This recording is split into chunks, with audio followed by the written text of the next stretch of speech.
Bem, um abraço a todos e a todas. É uma satisfação estar aqui com um estimado amigo, um jurista reconhecido nacionalmente, estudioso de economia, de análise econômica de direito, Dr. Bradson Camilo, que é subprocurador-geral do Ministério Público junto ao Tribunal de Contas do Estado da Paraíba. É professor universitário, é economista, bacharel em Direito e faz mestrado em Políticas Públicas de Chicago. E a ideia é justamente debater com o estimado amigo a questão do encerramento de mandato em período de pandemia.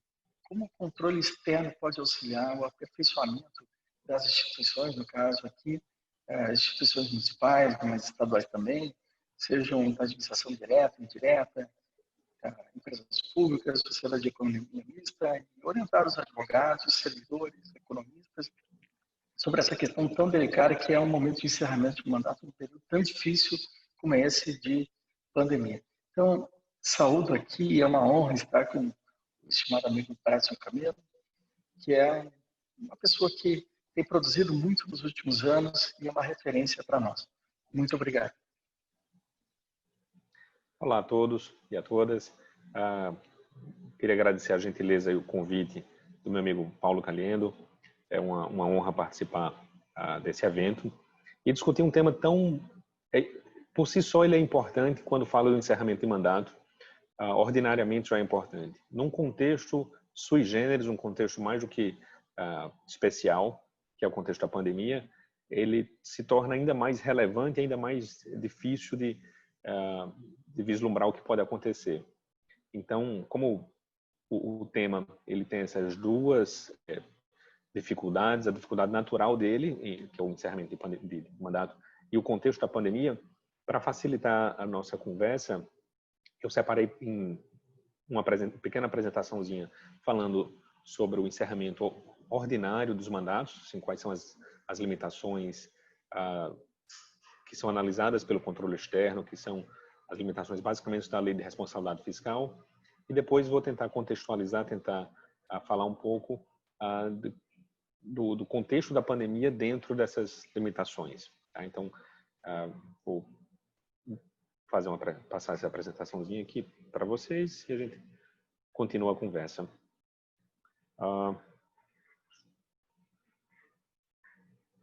Vamos lá, as restrições. As restrições para o último ano do mandato são as restrições basicamente da Lei de Responsabilidade Fiscal. Existem outras restrições, como vocês sabem, essas restrições estão em legislações esparsas, principalmente legislação eleitoral, mas o foco dessa apresentação vai ser só o controle externo, a visão do controle externo. Então vamos lá, quais são as principais restrições da Lei de Responsabilidade Fiscal no último ano de mandato? Controle com despesa total de pessoal, recondução de dívida, dos limites da dívida consolidada, operações de antecipação de crédito e efeitos com relação a terceiros. Então, a gente divide em basicamente 4 níveis de dificuldades, 4 restrições no último ano de mandato em situações normais, situações ordinárias. A primeira delas, a Lei de Responsabilidade Fiscal, ela proíbe, ela diz que é nula de pleno direito qualquer aumento de despesa com pessoal nos 180 dias anteriores ao final do mandato. Quase nos 6 meses anteriores. Se houver qualquer aumento de despesa, a regra geral é que seria nula. Existem exceções? Sim, existem exceções, como é muito discutido isso daí, é muito simples. Quando a gente fala aumento de despesa, não significa que não pode ter compensação. Então, é permitido em caráter compensatório. Se há uma redução de algum pessoal, se há alguma dificuldade, é possível compensar. Então, se o município se encontra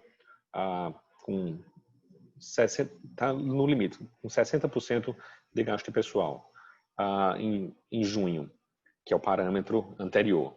Se em julho ele reduz para 45%, tem uma saída aí de 15% de gasto pessoal, é possível no mês seguinte ele compensar e voltar a subir. Então, novos gastos podem surgir desde que sejam como compensação. Assim como gastos anteriormente previstos são permitidos também nesses últimos 6 meses. A ideia básica dessa proibição, é evitar que o gestor aumente o quadro no último ano de mandato, aumente o quadro para ter mais votos, para se utilizar isso com fins eleitorais ou para prejudicar a gestão seguinte. Então, essa restrição, se houver isso, o ato é nulo, é considerado nulo. Quais são os limites com o pessoal? Eu foquei, no caso, aqui para os municípios, porque a eleição desse ano, já que o contexto é de pandemia, é somente dos municípios. Então, eu foquei no limite de gasto como pessoal de municípios, que é 60% da receita corrente líquida, sendo divididas 54% para o executivo e 6% para o legislativo. Quando se chega a 90% desse limite, ou seja, 90% dos 56% da receita corrente líquida, os tribunais de contas devem emitir um alerta para que os gestores municipais eles saibam que estão próximos desse limite. O limite prudencial é 95%, ou seja, deu 90%, o tribunal dá o alerta. Chegou a 95%, já tem que começar a tirar o pé do acelerador para tentar reduzir esses gastos. Se ultrapassar os 60%, existem todas aquelas restrições que a gente conhece, que precisa em 4 quadrimestres retornar ao período anterior, incluindo podendo chegar até o limite de demissão de pessoal estável. Mas se isso ocorre no último ano de mandato, o parágrafo 3º do artigo 23 da LRF diz que as sanções, que incluem a união civil de assinar aval para empréstimo, algumas transferências voluntárias, todas essas restrições já começariam se for no último ano do mandato. Ocorre que, com a declaração de pandemia, com a situação de calamidade pública, essa suspensão, essa limitação de direitos do ente público, do município, elas ficam suspensas. Então, não haveria essa punição nesse contexto. O segundo item que a gente falou foi sobre, que a gente enumerou, que é essa restrição para se ultrapassar o limite da dívida consolidada. Então, existe uma resolução do Senado Nacional que diz que para os municípios o limite da dívida consolidada é 1,2 vezes a receita corrente líquida. Se ultrapassar, a regra estabelecida pelo artigo 31 da Lei de Responsabilidade Fiscal é que em 3 quadrimestres seja reconduzido para de volta ao limite, ou seja, que o município reduza seu endividamento. Se for no último ano de mandato, as punições, as punições para o ente público, para o município, já começam de imediato. Essa é a regra geral. Mais uma vez, se for em situação de calamidade pública, como ocorre agora, com declaração de calamidade pública, esse limite, essa restrição não se aplica. Tá? Então, como comentei antes, essa restrição do Covid, a situação do Covid, elide essa restrição. Por uma situação muito simples.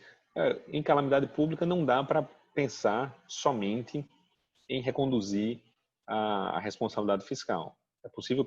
É necessário pensar na urgência, no caso atual, na extrema urgência de reconduzir, de caminhar para uma série de políticas públicas que demandam gastos. Então, esses 2 primeiros itens que a gente viu, limite pessoal, é importante respeitar. Se houver gasto se houver aumento de gastos depois dos 180 dias, esses atos são nulos, são declarados nulos.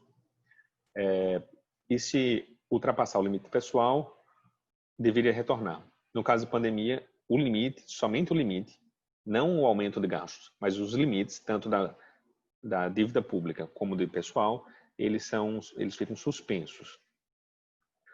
Terceira restrição, desculpe, eu enumerei de modo equivocado. A terceira restrição diz respeito à operação de créditos para antecipação de receita orçamentária, o famoso ARO, que é basicamente uma antecipação de recebíveis. Os entes públicos podem fazer isso ordinariamente e fazem, eles antecipam recursos como com essa operação de crédito, essa antecipação de receita orçamentária, mas no último ano não pode fazer. E qual o objetivo dessa norma? É fazer com que o gestor não deixe mais endividamento para o futuro. Por mais que a antecipação de receita orçamentária ela deva ser cumprida, deva ser adimplida, paga no mesmo ano, como é o último ano de mandato, a norma visa proteger visa reduzir o risco para o gestor seguinte. Por fim, o quarto e último ponto normal da restrição para o último ano de mandato diz respeito aos efeitos do orçamento com relação a direitos terceiros. O artigo 42 da LF diz que é vedado ao titular do poder, nos últimos 2 quadrimestres, ou seja, nos últimos 6 meses, contrair obrigações de despesas que não possam ser integralmente comprimidas dentro dele. Qual o objetivo dessa norma, assim como das normas anteriores, dos itens anteriores que nós falamos? É evitar que o ente se endivide, faça algum tipo de contratação que não possa ser paga no próprio exercício. Se houver, ele pode, óbvio, haver contratação, o Estado, o ente público, o município, não pode parar, mesmo em situação ordinária, ele não pode parar durante 8 meses. Então, pode haver contratação, desde que não deixe, isso inclusive está na Lei de Responsabilidade Fiscal e houve acréscimo também para o Código Penal, então é uma norma típica, uma norma prevista no ordenamento penal como sendo crime. Essa norma, ela prevê que deva ser paga todas as obrigações no próprio ano. Então, não pode deixar para o ano seguinte. Existem algumas discussões, e aí mais de ordem de direito financeiro mesmo, o que é que o gestor seguinte deveria fazer, se pagar como restos a pagar ou despesa de exercício anterior. Nesse caso, é uma situação típica de restos a pagar, porque há disponibilidade de caixa. Então, o gestor seguinte, do mandato seguinte, ele pega essa disponibilidade de caixa, aumenta a um superávit de receita e, consequentemente, ele pode pagar como restos a pagar. Mas isso é um detalhe que há alguma divergência, outros preferem como despesa de exercício anterior, mas que não é importante para nós nesse momento. O que importa para a gente é entender que nos últimos 8 meses do mandato, o gestor ele não pode contratar e deixar a dívida, deixar esse pagamento para o gestor seguinte, o que é muito elementar. Só que a gente está no momento de pandemia. E como fazer se houver uma necessidade excepcional, seja de contratar? Aí tem 2 pontos importantes. O primeiro, que a gente falou de aumentar gastos com o pessoal. Esse último que é deixar, vamos chamar esse último aqui como deixar dívida para o gestor seguinte, deixar uma contratação que não tenha disponibilidade de caixa. Esses 2 pontos, eles são extremamente sensíveis no contexto da pandemia, no contexto do Covid, que que o ente público precisa contratar cada vez mais para reduzir o impacto da pandemia para a população. Como é que os tribunais de contas, como controle externo, vai ver essa situação? E aí eu digo isso, como vai ver, não estou fazendo trabalho de cartomante, não estou fazendo uma previsão, mas o que é que a gente pode analisar o passado, ver situações similares. Óbvio que a gente nunca teve um contexto de pandemia, mas já aconteceram várias situações em que os gestores ultrapassaram essas 2 restrições, tanto de deixar despesas anteriores, deixar um gasto, uma dívida de exercícios anteriores, como também já ultrapassaram o limite pessoal. E aí, sempre é declarado nulo, sempre essa despesa vai ser imputada ao gestor. Historicamente, a maioria dos tribunais de contas, eles, e essa é uma grande beleza que eu vejo nos tribunais de contas, é a capacidade de analisar esses outros elementos, esses outros fatores não jurídicos, para contextualizar as suas decisões. Então, num contexto de pandemia, um contexto em que o mundo inteiro está em dificuldade, se houver uma justificativa técnica, uma justificativa para aumento de despesa com pessoal, por exemplo, precisou contratar mais médicos por conta de um surto ou do aumento da pandemia. A pandemia nesses últimos meses vem diminuindo, mas vamos supor que no seu município haja uma segunda onda, uma terceira onda e que necessite o aumento da contratação de pessoal. Como é que os tribunais de contas veem isso? Em situações anteriores, e aí a gente não tem uma pandemia, mas existem surtos, existem situações pontuais, aconteceram várias calamidades públicas pontuais no Brasil, e os tribunais de contas, em situações de pandemia, de calamidade pública, eles costumam relevar um pouco essas restrições, desde que a contratação seja a contratação de bens e obras, ou a contratação de serviço, contratação de pessoal, elas estejam vinculadas diretamente à excepcionalidade da calamidade. Então, se houver um aumento de contratação de pessoal na área de saúde ou na área correlata à saúde, ou se houver uma contratação de mais EPI, mas houve um aumento de compras e essa dívida não pôde ser adimplida, paga pelo gestor, ficou para o gestor seguinte. Como é que o Tribunal de Contas vai analisar isso? Historicamente, os tribunais de contas, eles levam em consideração, você precisou comprar no seu município mais EPI ou comprar algum respirador que conseguiu encontrar no mercado, que a gente está numa situação, às vezes, difícil, os tribunais de contas eles vão considerar essa excepcionalidade. Se você identificar e justificar, não deve ser um problema. Pelo menos para o controle externo, não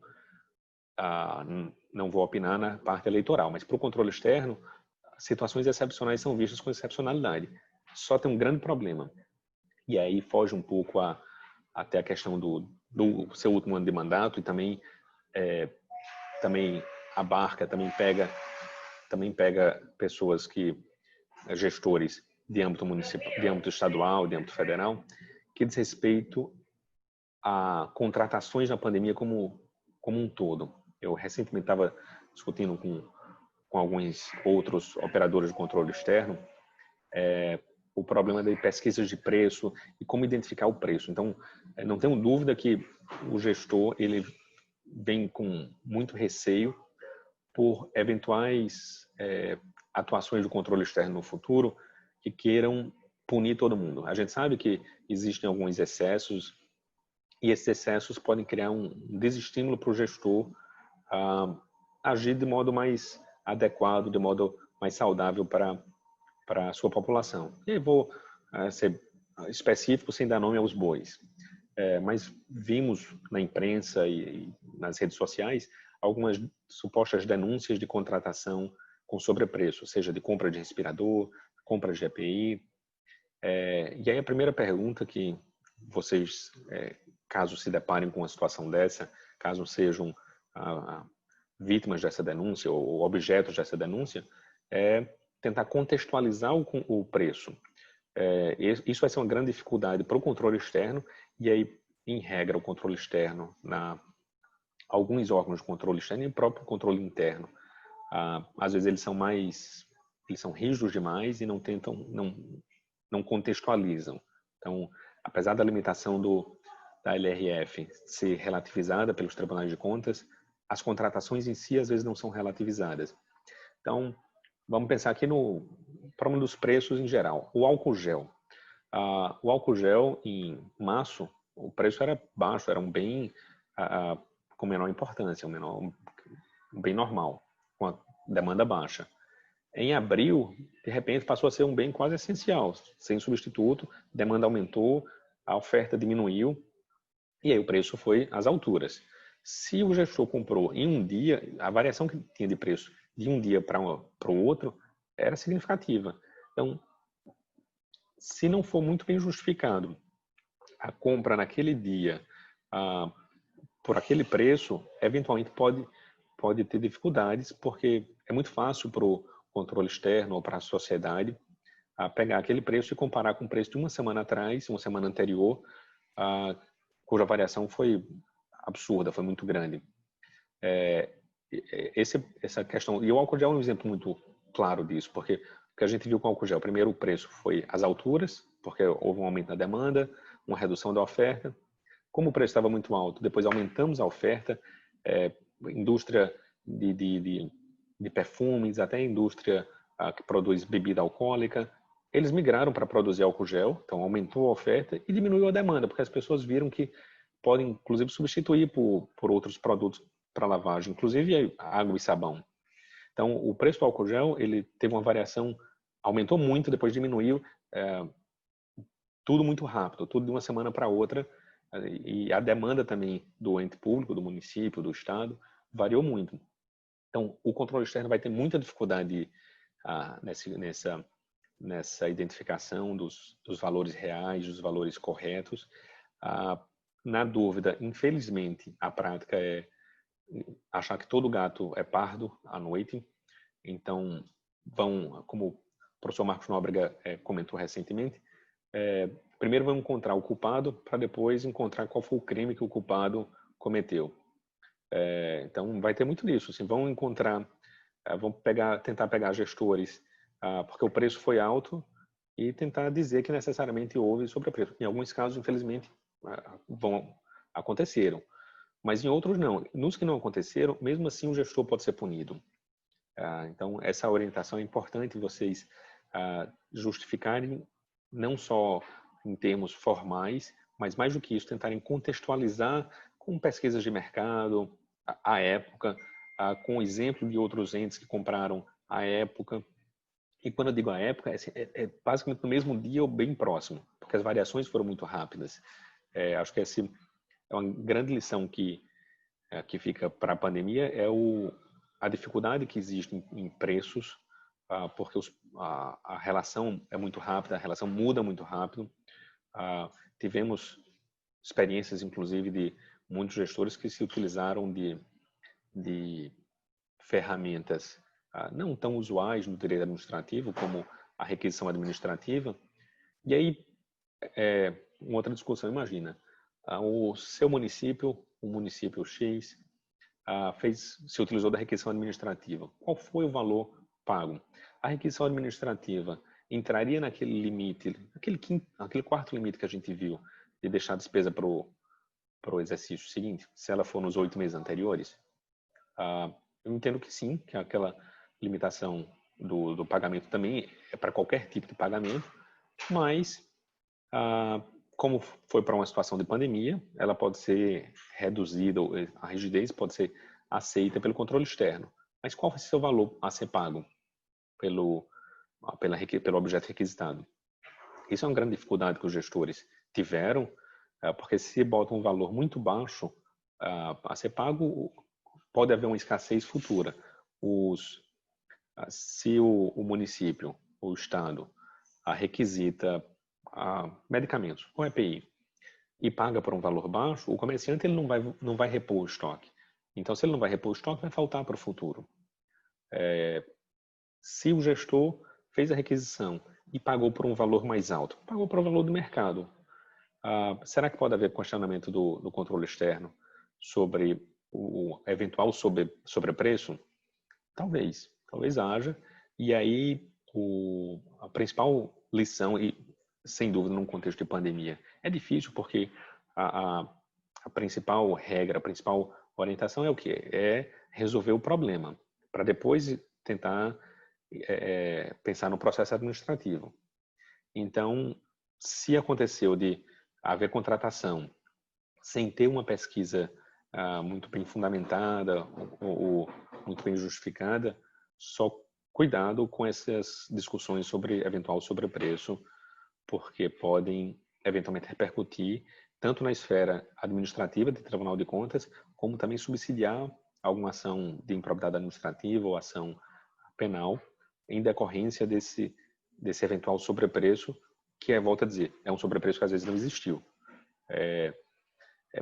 Vai ser uma tarefa absurdamente difícil para o controle externo e muitas vezes os operadores do direito, diante da dificuldade, não se utilizam da premissa em dúvida a favor do réu, da presunção de boa-fé. Muitas vezes isso não acontece. E aí eu não estou discutindo aqui questão acadêmica, questão do que deveria ser. Eu estou tentando passar algumas orientações do que é, das regras como são, e das consequências que podem gerar para gestores que são honestos, que são pessoas que estão querendo ajudar na pandemia. Então, só para recapitular, só para fechar a ideia geral, as restrições que a gente tem na LRF são quatro. São quatro. Uma sobre pessoal, não pode haver aumento de despesa de pessoal. A restrição para os limites, tanto de pessoal como para o limite de dívida fundada. Se houver ultrapassagem desse limite, as punições, em regra, as restrições ocorrem de imediato, no último ano do mandato, mas essas restrições estão suspensas por conta da situação de calamidade pública. O terceiro ponto diz respeito à antecipação de receita orçamentária, que não pode fazer, continua sem poder. E o último diz respeito à questão de deixar dívida, deixar despesas não pagas e sem recurso para pagar para os anos seguintes. A primeira e a última, elas podem ser justificadas pelo contexto da pandemia, mas precisam ser muito bem justificadas. E o principal desafio, como eu falei, eu acredito que não estão ligadas à questão da responsabilidade fiscal, mas sim à questão de preço, que eventualmente pode ter uma série de consequências nocivas para um bom gestor,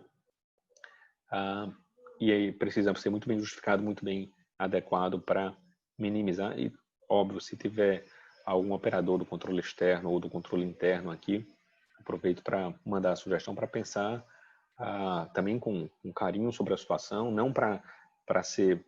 O grande desafio numa situação dessa é separar o joio do trigo, é separar o mau gestor, aquele que tentou se utilizar do contexto de pandemia para usos inadequados, e a situação do gestor que estava pensando na população e quis agir rápido, e ao agir rápido, às vezes não comprou pelo melhor preço, ou não comprou da melhor forma, mas aquele contexto deveria ser justificado, aquele contexto tem que ser bem analisado.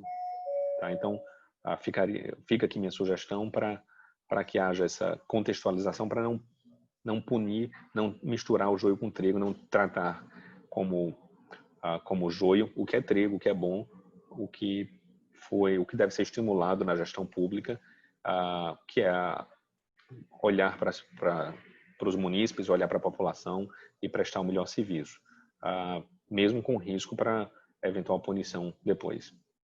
Então, rapidamente, são esses os principais desafios da minha visão, o da LRF e de identificação de preços e sobrepreços na contratação durante a pandemia, e isso ultrapassa esses 8 meses anteriores, esses 2 quadrimestres anteriores ao fim do mandato. São essas as principais considerações. Se meu amigo Paulo Caliendo quiser fazer alguma intervenção, alguma pergunta, por favor.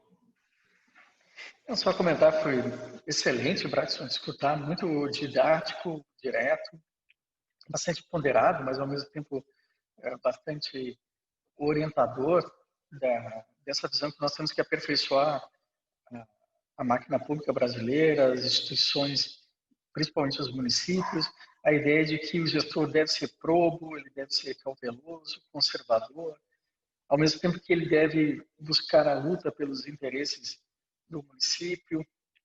E realmente essa orientação é muito importante nesse momento de pandemia, porque muitos acham que é um momento que as normas pararam de vigorar, nós estamos em um momento de emergência, portanto as normas não estariam mais vigorando. Então esse é o primeiro recado importante.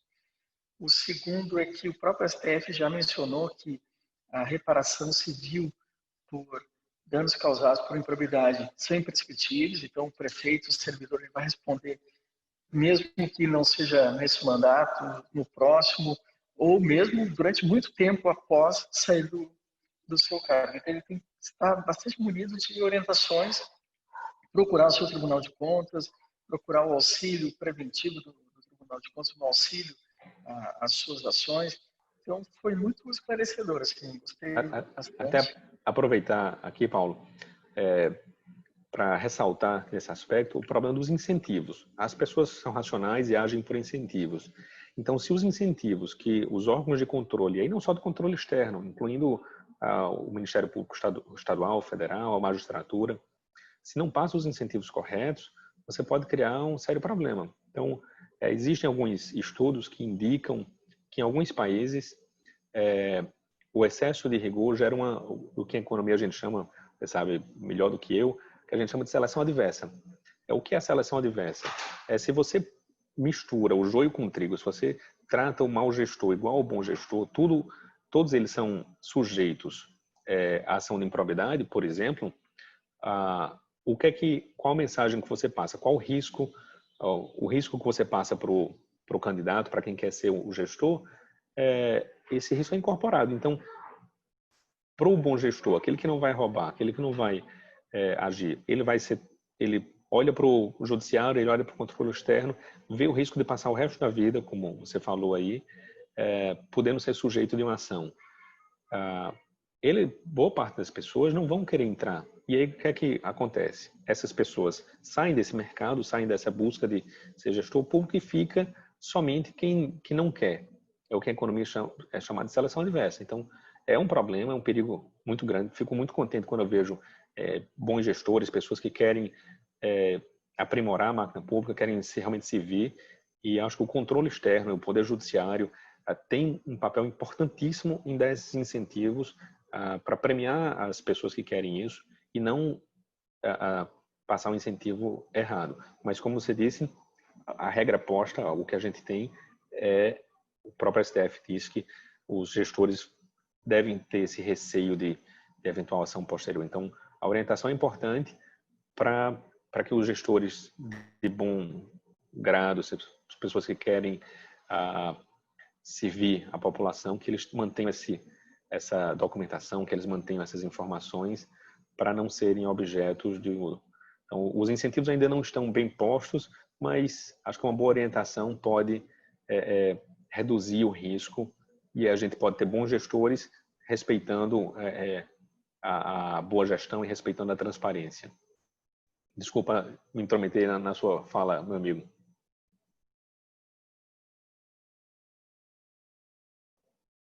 Opa, acho que o vídeo do Paulo parou um pouco, mas enfim, então, só continuando, acho que essa mensagem para o controle externo é importante, para o judiciário é importante, para evitar passar os incentivos errados para os bons gestores. A gente tem que passar os incentivos certos, tem que passar desincentivo, um incentivo que vai ser punido para o gestor ruim, mas para o gestor bom não deveríamos, mas se ele tiver munido, se ele tiver preparado com as informações mais adequadas, porque o bom gestor não é só aquele que tem boa vontade, que tem a vontade de fazer o certo, mas aquele que tanto faz o certo como tem a orientação para fazer. Então, acho que une esses dois mundos, o querer do bom gestor, ele querer servir, e também o estar preparado, ou ter informação para fazer de modo bem feito. Voltou aí, Paulo? Voltou agora? Não? Não sei se me enxerga.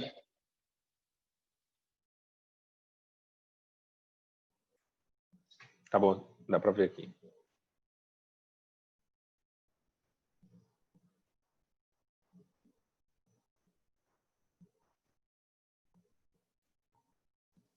Oi, Bradson. Oi. Eu acho que a minha ligação está muito ruim. Até para não atrapalhar a gravação, claro que a gente pode digitar e depois ela fica melhor.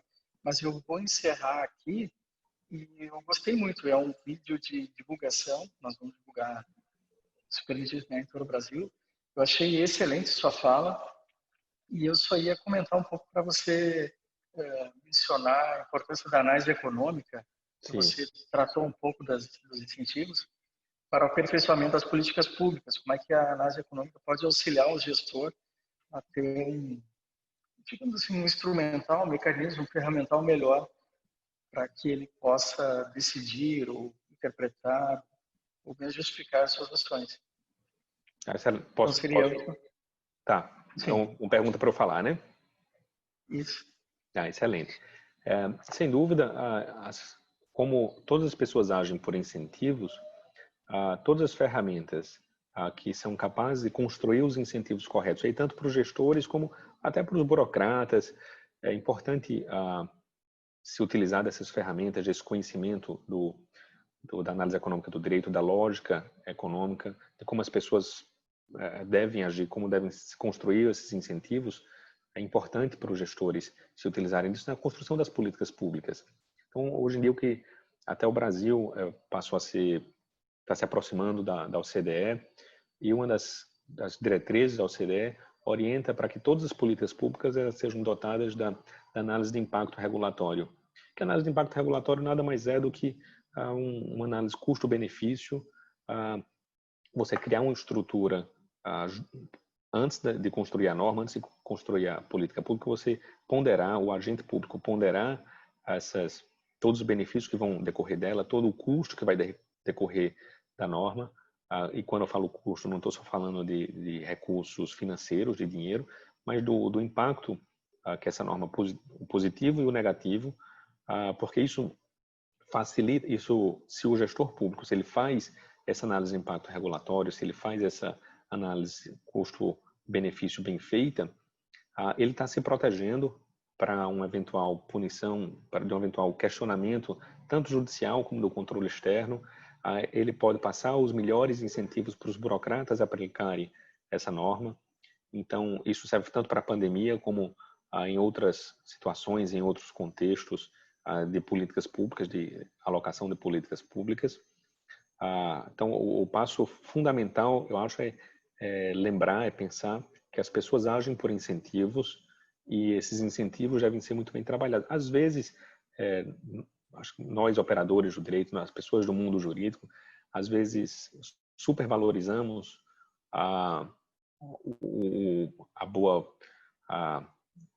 o pensamento positivo, a questão moral, que é muito importante, mas é importante como uma ferramenta, como um incentivo. E eu vou dar um exemplo muito claro. Essa situação de pandemia, a gente tem quase 200 empresas tentando produzir uma vacina. Por que essas empresas estão tentando produzir essa vacina? Porque tem incentivos econômicos, eles têm interesse em ser a primeira para conseguir encontrar vacina e vender mais. Então, ou seja, eles estão agindo de modo racional, de modo a maximizar seu lucro, sua utilidade, suas vantagens. E algumas pessoas questionam, mas eles deveriam fazer isso de bom grado, fazer isso para ajudar as pessoas. Infelizmente não funciona assim. E aí eu volto para o gestor. O gestor, não adianta a gente pensar que um bom gestor ele vai participar da administração municipal ou da administração estadual somente por boa vontade para ajudar a população. Não, a gente precisa ter os incentivos certos. Os incentivos para que ele seja transparente. Qual a importância da transparência na gestão pública? Exatamente, se a gente construir uma estrutura de incentivos que façam com que o gestor seja mais transparente, separar esse joio do trigo, separar o gestor que tem interesse em administrar bem aquele que tem interesse em administrar mal. Então, você construir uma estrutura de incentivos, e aí essa mensagem dos incentivos serve tanto para o gestor público, como para o controle externo, como também para o judiciário. Se a gente construir os incentivos certos, a gente vai atrair as melhores pessoas, os melhores produtos para os mercados que a gente está analisando, seja o mercado de gestão pública, seja o mercado do burocrata, fazer um concurso público. Como é a melhor forma de atrair bons servidores públicos? Qual a melhor forma de atrair bons licitantes? Nessa discussão que eu tive com relação à pesquisa de preço, o que para mim fica bem claro é que muito mais importante do que a gente tentar achar que uma boa pesquisa de preço vai reduzir preço, o que reduz preço numa licitação pública é o ente público, ele tem um histórico, tem uma reputação de bom pagador, tem uma reputação que não permite corrupção. Isso atrai bons licitantes, isso atrai bons fornecedores. Então, por quê? Porque os fornecedores eles estão ali por interesse próprio, não é para ajudar a população, não é um interesse inocente, não. Mas se a gente admitir que eles têm esse interesse próprio e der os incentivos certos, prometer que vai pagar em dia e efetivamente pagar sem redução, isso atrai muito melhores fornecedores a preços menores, faz com que o ente público consiga contratar, consiga reduzir sua estrutura de custos de modo muito mais eficiente do que fazer uma boa pesquisa de preço. Então, reconhecer os incentivos e estimular esses incentivos, dar os incentivos adequados, é a forma mais eficiente de ter uma boa gestão pública, é uma forma mais eficiente de ter os melhores gestores, de ter a melhor estrutura pública. Óbvio que é um sonho, algo a se fazer, mas eu sou esperançoso e acho que estamos caminhando para esse caminho, estamos caminhando por essa via de melhorar a administração pública, de melhorar as políticas públicas, e o que se recomendaria para um bom gestor público é exatamente isso, é se utilizar dos incentivos corretos para estimular os seus parceiros, as pessoas que estão próximas de você, e seguir tentando difundir a importância dessa estrutura de incentivos adequada.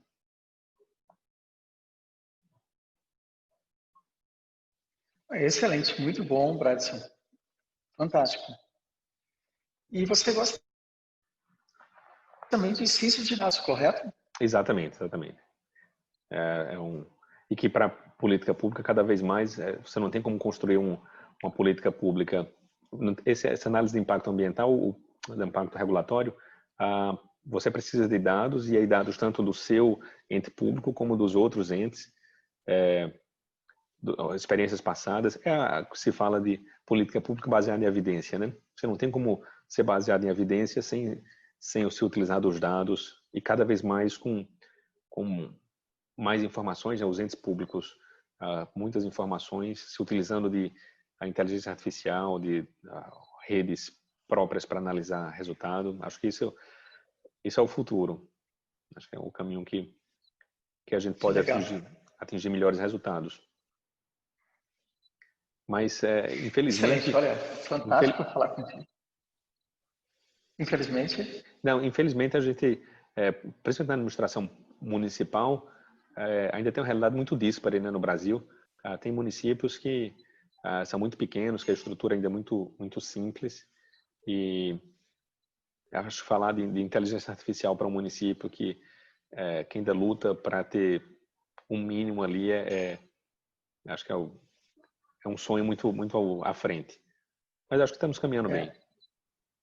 Estamos sim, e até eu creio que algumas medidas nacionais, como a nota fiscal de serviços, demonstram que essa ação ela tem que vir de um modo nacional, consorciado ou estadual, porque realmente o município sozinho não terá condições de receber todos esses instrumentos que são fantásticos, mas que exigem um esforço gigantesco.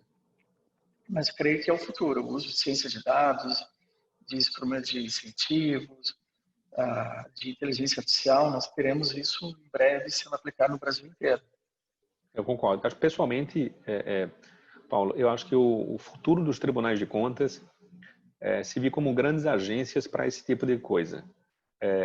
Como uma agência de estímulo, de facilitação para a administração como um todo, administração pública.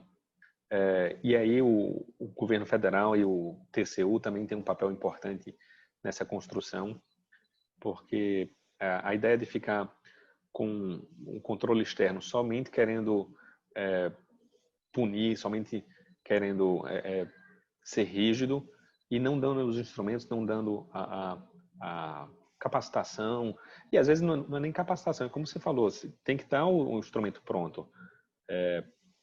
Se os tribunais de contas se transformarem nesse grande agência aí de fomento de divulgação, de informação, de capacitação, eu acho que vai ser um bom avanço. Legal, eu concordo. O Tribunal Regional Federal aqui da 4ª Região, ele começou a preparar uma série de instrumentos em matéria de softwares, como o próprio SIM, que é um serviço de informações que é utilizado por muitos municípios, por universidades, e se transformou numa verdadeira software house agora, uma casa de produção de software muito interessante e que tem auxiliado diversos setores, inclusive outros estados, como o chamado EPROC, o processo eletrônico. Então, eu creio cada vez mais que os tribunais, tanto o STJ, STF, quanto os tribunais de conta, podem ocupar esse papel de auxílio ao aperfeiçoamento da administração de forma não somente punitiva e pós-fato, mas também auxiliar de forma preventiva e de orientação. É realmente um momento assim bastante entusiasmante para verificar os próximos passos que nós teremos no aperfeiçoamento da administração pública brasileira. Mas eu queria te agradecer muito, Bratson.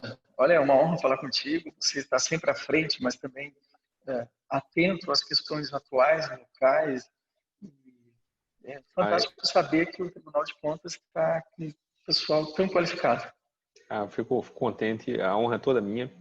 Estou, inclusive, há mais de 10 anos com um livro lá seu de Direito Tributário e Análise Econômica do Direito para ser autografado. O livro está guardado e eu vou querer a dedicatória quando nos encontrarmos pessoalmente. Com certeza, será uma honra. Olha, um grande abraço, Bradson, e espero que nós possamos conversar mais vezes com mais pessoas, com o próprio Marcos, né, também, e vai ser muito interessante. Então, um grande abraço a todos. Obrigado, eu que agradeço. Um grande abraço a todos. Foi um prazer estar aqui com vocês.